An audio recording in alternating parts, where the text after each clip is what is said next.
Hi, welcome to Chad's Silversmithing. Before we get too far into the video, if you wouldn't mind hitting the like button, that helps out a great deal.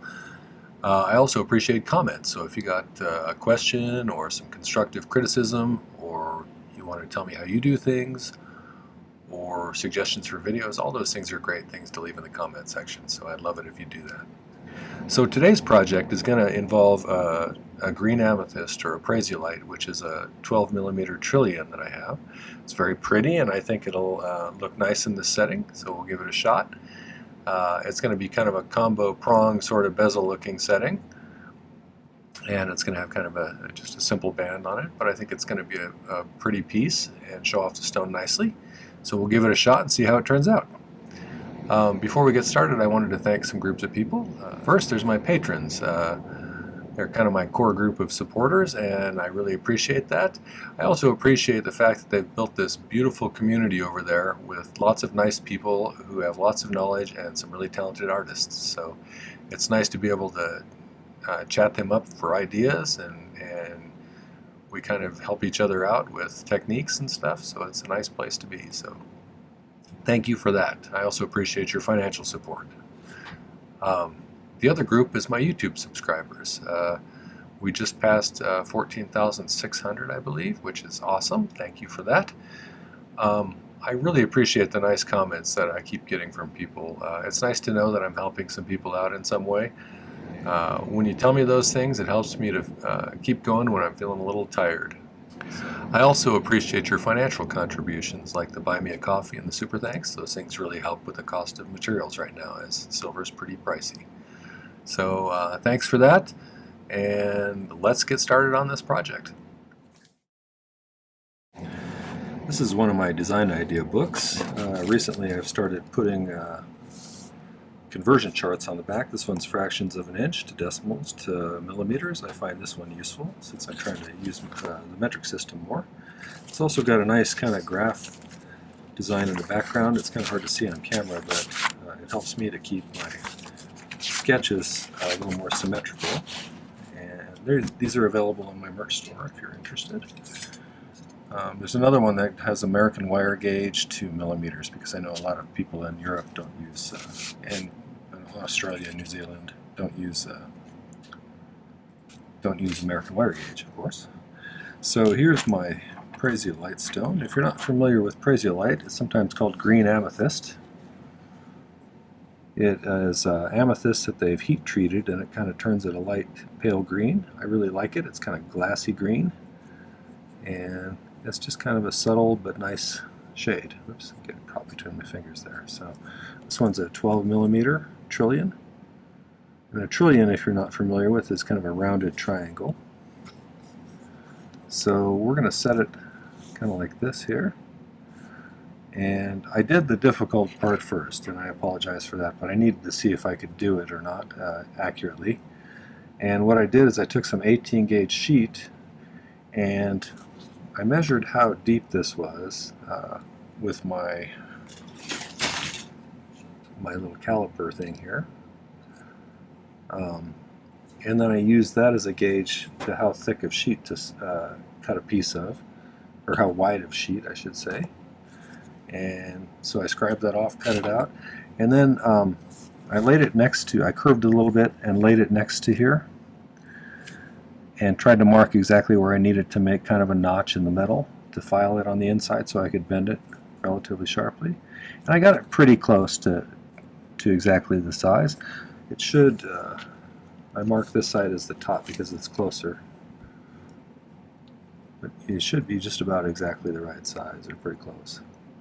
So what I'm going to do though is I'm going to put a little border on the inside of that so that the stone can sit on it, and this outside silver will still show from the top, but we'll also put a little 16 gauge round wire sticking up on each corner that we'll use as a prong to hold it in place. We'll make kind of a simple band. I may add some kind of decorative thing at the ends of each of these just for something different. We'll see if it seems like something I want to do when I get to that stage, but I think first let's finish this prong setting. So So our first step is going to be to make a little liner for the inside of this at 18 gauge. I'm going to try and get it to sit down just a tiny bit from the top. We'll probably also use my Dremel to kind of angle it in so the stone sits in there nicely. But let's do that with some 18 gauge round. The other materials we're going to use, I think I'm going to use 12 gauge square, which is this size of square wire. If it seems too big, I might change my mind and go with 14 gauge. 12 gauge is 2.01 millimeters. The 18 gauge is 1.02 millimeters round wire. This is also 18 gauge sheet, so it's 1.02 millimeters as well. And I think that's about it. 16 is 1.3, that's what we use for the prongs. And I think that's about all we got. So let's grab some 18, cut a little piece of that, and we'll make there's a piece. And I'm going to try and make one that fits right in there perfectly on the top. I think it'll probably be easiest to do it in the middle where it ends, because if you do it on a corner, it's going to be slightly different on that corner than the rest of it. So let's try and keep it consistent on the corners. So I'm going to make a mark. Let's bend it a little bit first.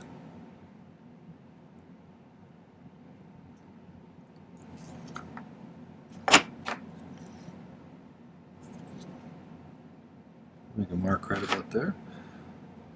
I just file a little bit of a notch in there, right in that spot, kind of diagonally with the corner of my file.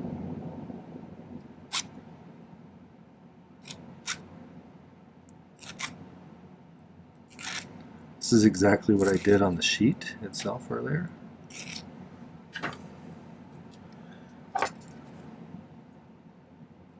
Bend that in like this.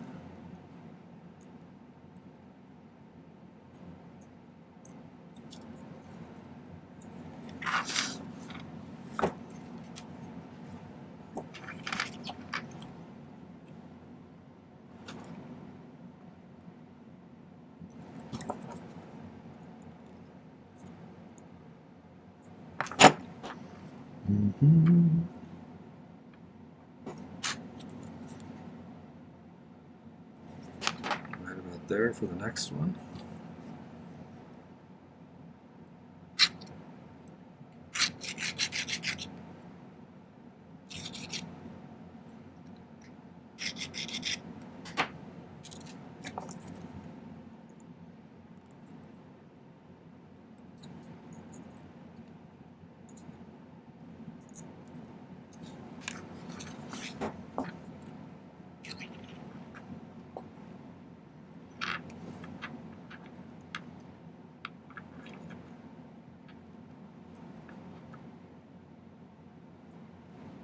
That's close. I'll make a mark which side is best, so I can keep those two lined up. So I'm sure that my trillion shape isn't, 100% accurate. We're going to try and get it as close as we can.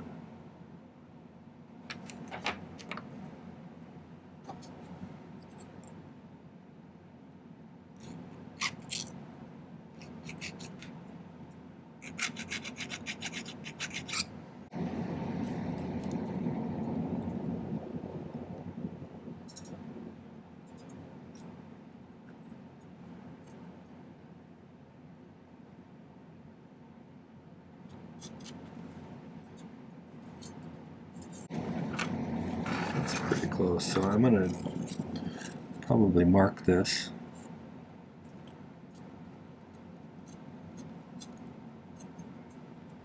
And then any kind of adjustments we need to do, we'll do with the file to make it fit in there perfectly. I'd rather it was slightly too big so I could file it down versus slightly too small.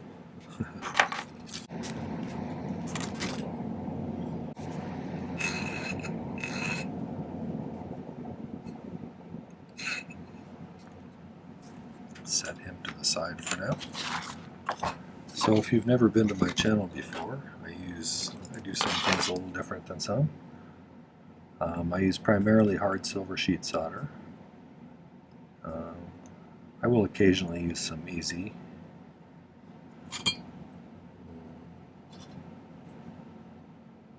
When I'm feeling like my soldering skills aren't up to par. I have better soldering days and less than good soldering days, so hopefully today's a good one. So far it's gone alright. Alright, so since I filed a notch in the corners of each of these, I'm going to put a little tiny bit of solder there. I do something called pick soldering, which is where I actually pick up a little bit of solder on the end of the pick, touch it to the spot after it's hot enough, and it should just jump right on there. If you're interested in learning how to do that, I'll put a link up there for you. So I think it's super useful.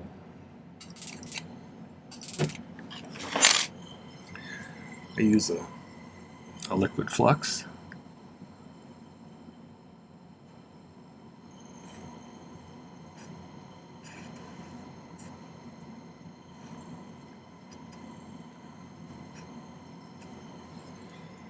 And sometimes I spray it on, sometimes I dribble it on. Just depends on what I need. So let's solder this end first here, where the two come together. Okay, got it.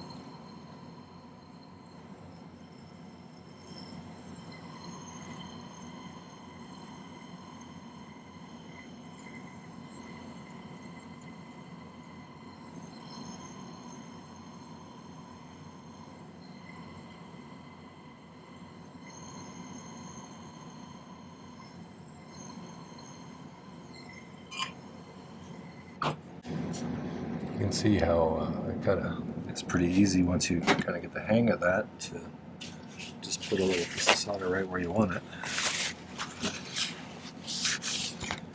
I like it because it allows you to control exactly how much solder you put in a given place.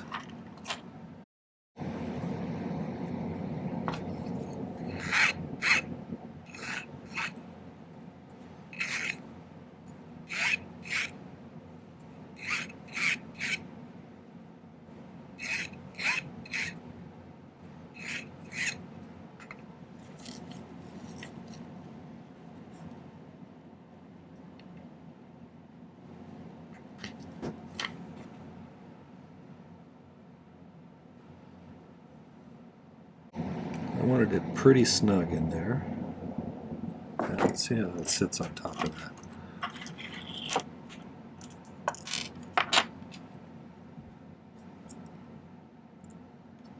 I think that'll be nice if I just kind of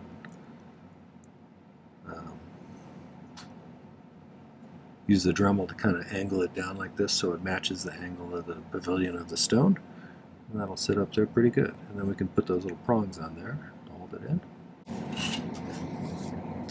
This, you know, if you're new to this probably wouldn't be a beginner project. This is probably more of an intermediate project, I would think. Just because of getting the tolerances pretty tight on stuff like this. And that comes with practice. Okay, I'm going to put a few pieces here, kind of in a, I guess a trillion shape. Sort of.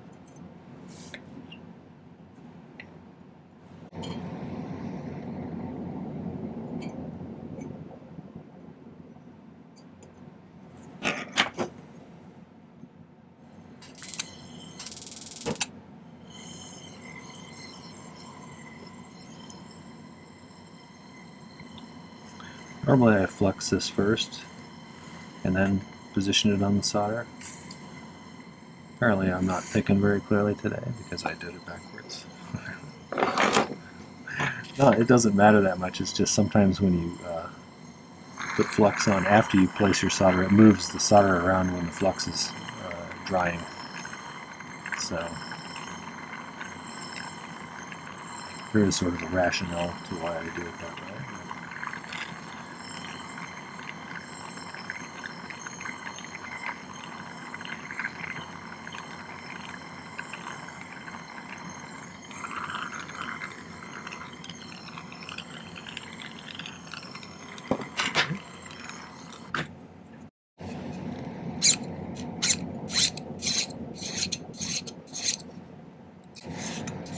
try and file it to where it's pretty much flush.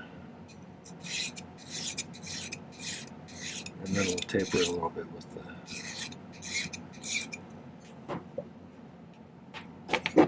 with my rotary tool. I wanted to thank everybody who's bought my ebook. I really appreciate that. That also is a great way to support the channel, and I appreciate the funds that I get from that. It helps me to keep doing this. So thank you for that.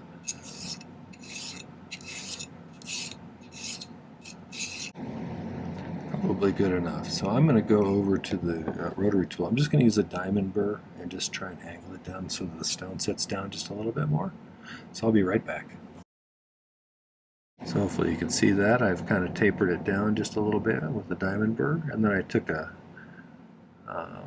silicone wheel with a fine grit in it and kind of smoothed that out so it's nice and shiny on the inside thing. And the stone sits in there nicely and kind of sits a little bit lower. So it's not going to take much of a prong to hold it over that corner there. So I just need to create a little prong on each end. The easiest way is to create a little cage that mounts up like this, and then you just set it on top and solder it. So let's do that. I'm going to take some little pieces of 16 gauge round. Supposing I can find some 16 gauge round, I'll be right back. So let's go about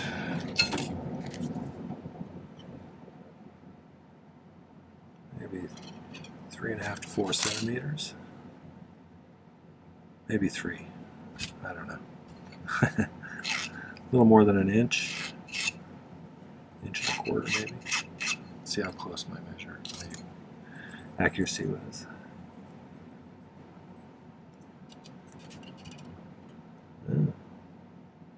25, almost 30 millimeters. I hope I didn't say 30 centimeters. Okay, so if that's about 27, so we need one that's half of that, would be what, 13.5, I think.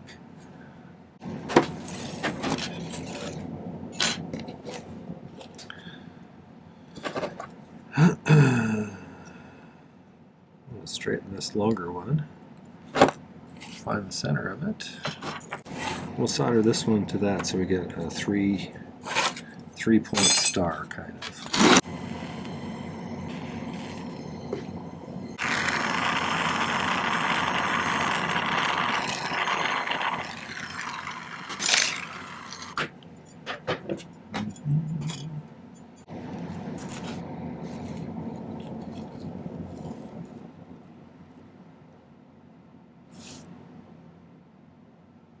That's actually pretty good. Just by kind of eyeballing it. So you're going at what, 100, let's see, what is it? 120 degrees each one. You could also, if you wanted to, I suppose, you could put the prongs in the middle of each of the sides instead of on the corners. I'm going to do the corners, I think. You could do it either way. I think with trillions and other things with sharp corners, it's good to cover the corner with a prong if you can, because those have a tendency to get broken off. Alright, so if I do that, mark about here, here, there, and then I'll bend those downwards. The other thing I want to do is, let's make sure they're all kind of in the same plane. And we can start positioning how they'll sit on here. That's not bad for a first try. So I'm going to start with the top one, and then I'm going to try and get this one to sit in the right spot. So I'm going to have to bend it a little bit that way.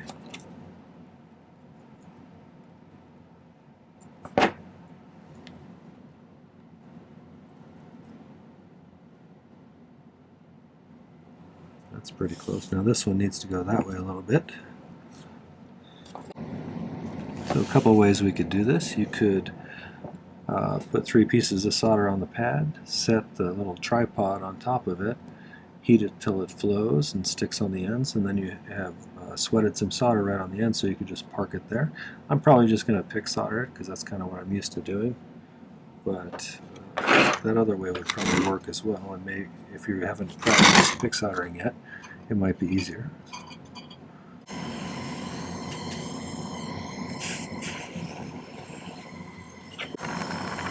Most of the mass on this is in the lower part, so save heating the top part until towards the end, kind of avoid it at first.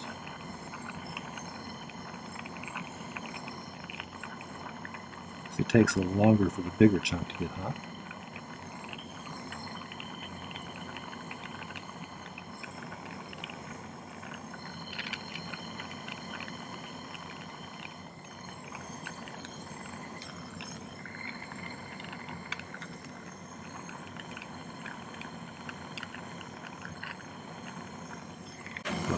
Key to getting a good solder joint is make sure both pieces reach that 1450 degrees that hard silver sheet solder melts at, flows at, I should say.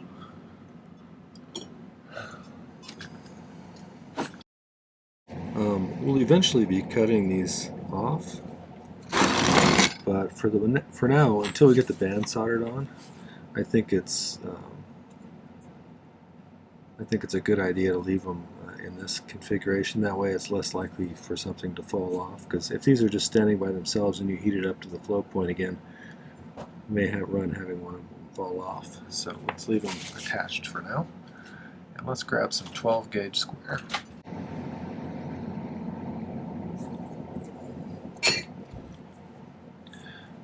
Thing to consider though is if this is how long it needs to be for an 8.5, the distance, since we're going to mount it kind of like this, we can kind of deduct the distance of the head of the ring here, since it's going to butt right up against the sides. Another option would be to mount it right on top of your ring and then saw off the inside parts if you wanted to do a continuous ring. There's a lot of different ways you can do it, but I'm going to give myself just a little bit. I have a tendency to run a little small on things.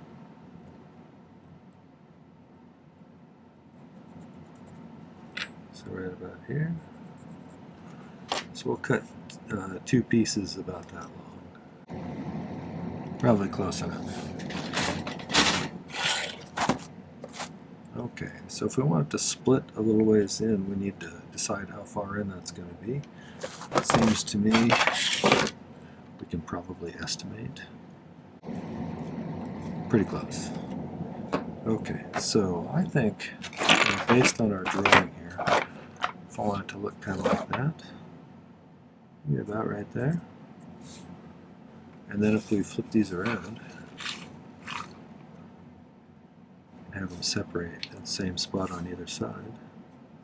Just extend that line across. That way they're pretty even.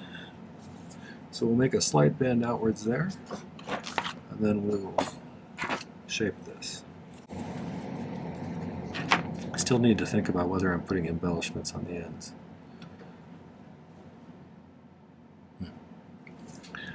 Okay, so might be good to make these sharp but very slight. Just like that.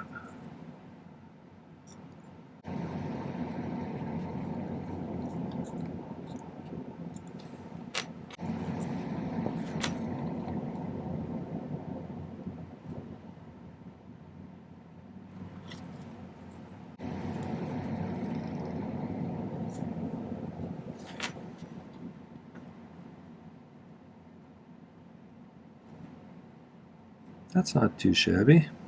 Let's solder those together.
Here's the place where the little graph paper in the background might come in handy for us.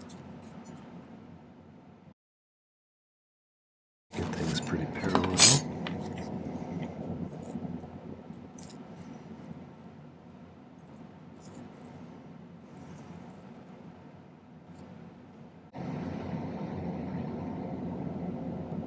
That looks pretty good. So if I line this up with this middle line, and I kind of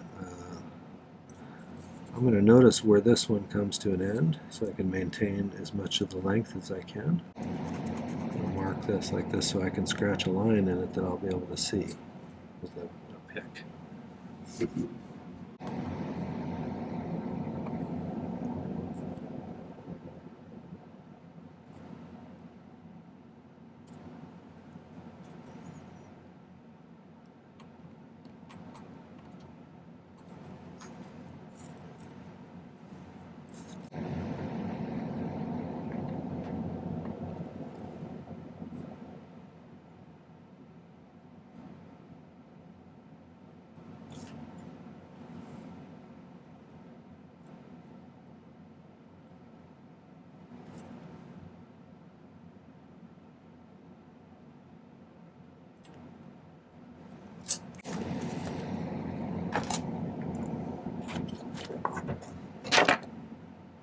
You could use your saw for this if you wanted to.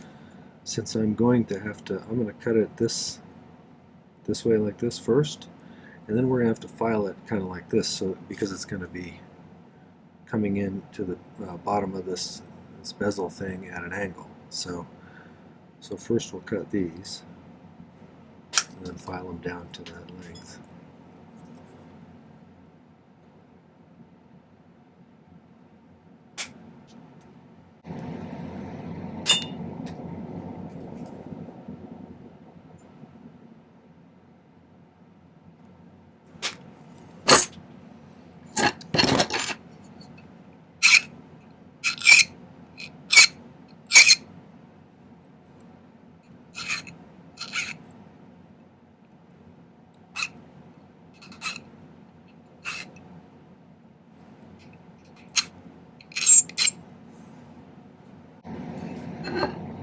Okay, so my next step is going to be to round this on the mandrel. Where did you go? There you went.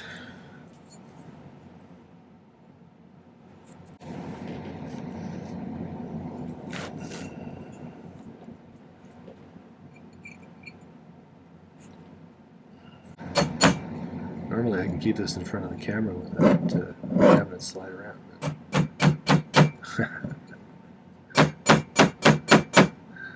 But you get the idea. I'm going to shape this until it gets to this the shape that I want it to be.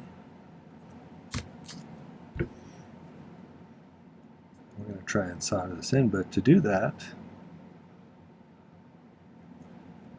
we need to file these at an angle, so like this. So I'm going to use my rotary tool with an abrasive white silicone wheel to get it as accurate as I can and as smooth as I can, because I can do that better than with a file probably. You could just use your file if you wanted to, but I'll be right back. So I got them kind of filed on one side, and I'm going to get that side soldered on first, and then we'll solder on the other side. So I don't want to move it. I got it positioned on this magnesia block with a couple of pins to hold it in place. And let's see if I can get those to solder on, and then we can worry about the other side.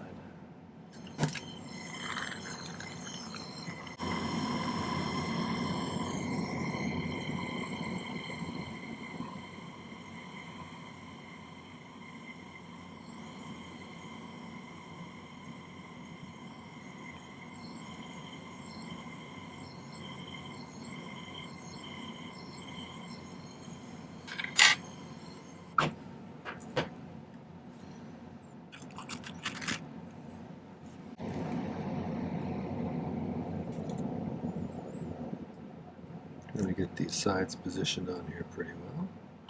so that when I look at it from the top here, it's straight. This time, I'm actually going to bury this prongs here.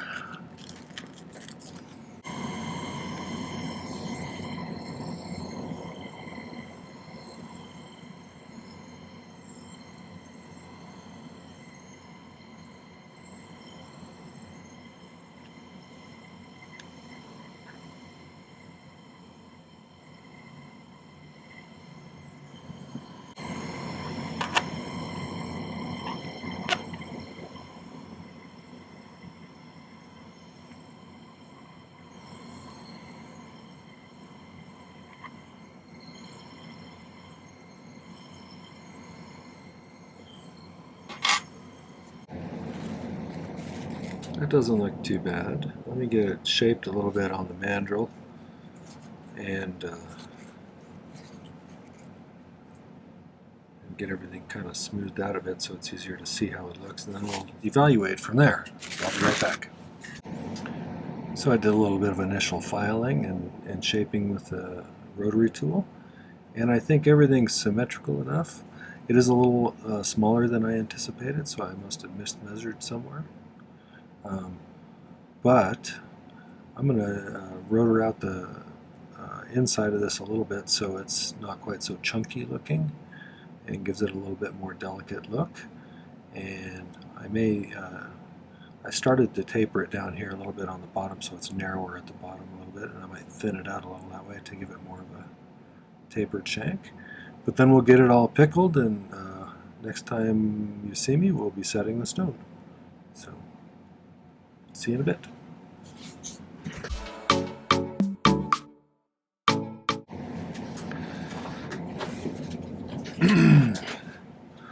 Okay, I got everything all polished up. That's looking pretty nice, I think. I'm pleased with it. I also dremeled a flat area on the inside of each of these prongs, just a skosh. I'm going to kind of get this centered on here. And then very carefully, so as not to chip off any of these points, I'm going to use my chain nose pliers and sort of bring them in gently.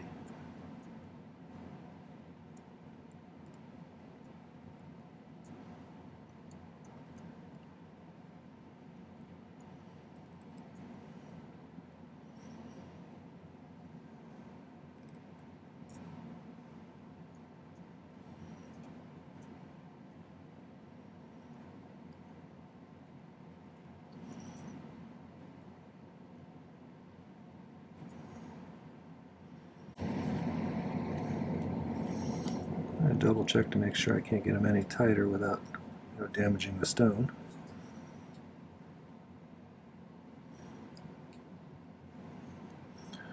And then typically I'll go about halfway down these facets between the girdle of the stone and the table facet.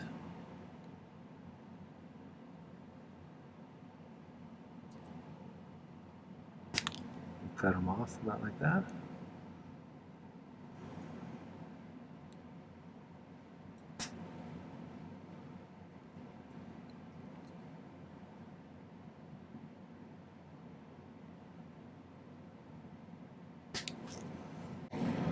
Okay, so the last thing I'm going to do then is I'm going to take my Dremel and I'm going to round those tips down and bring them to a point, and then smooth them out with a fine abrasive bit. But that's basically what I was trying to produce, and I think that's a beauty. Alright, well, I will get some better pictures and put them at the end. Okay, well, that was the Trillion Prasiolite ring. I hope you enjoyed that video. If you did, make sure to hit the like button before you leave. And take a moment and visit my YouTube channel page. I have 380 plus videos now, so there's tons of content and hours of viewing enjoyment. So check that out. I try to do all sorts of different skill levels, so there's almost certainly something that'll suit your needs and that you'll find interesting. So check them out. Subscribe to my channel, And don't forget to visit the video description down below. There's links to like where you can download my ebook, which is a guide to 2023's videos. There's a link to my merch store where you can get one of those nice design idea books if you're so inclined. There's a link to my Patreon if you want to check out that community over there. And there's several other important links too. So check that out and then come back and see us again. Thanks for watching. Take care. Happy silversmithing.